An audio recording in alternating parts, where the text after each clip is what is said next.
And then they threw me in segregation. My blood pressure going in was noted as high, and I thought I was going to die that night. I didn't think I was ever coming out of that cell. I pushed the call button a dozen times. Nobody ever came. I spent 12 days in segregation, 8 days in general population because I couldn't take segregation anymore. Put you there and ignore you there? Yeah, and it was the craziest place. I know that there's been inquiry into segregation and the treatment of people in that place. What I can tell you is that is the craziest place on earth. People scream all night. My cell had been graffitied inside with satanic propaganda. All the walls, the ceiling, it was like being inside the mind of a crazy person.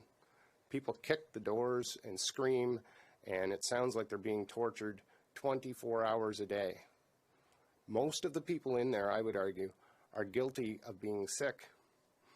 I don't know what their offenses are, but everyone in a provincial institution is getting out at some point.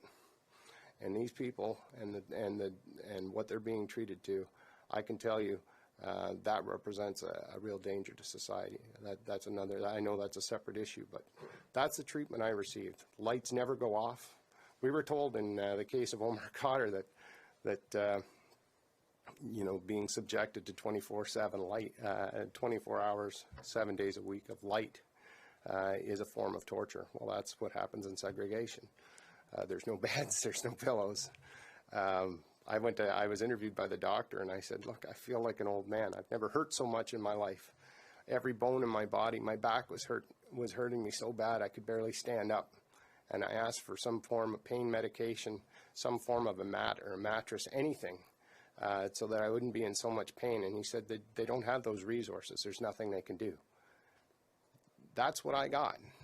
That's what I got. A bad guy that maybe gave too much money to himself.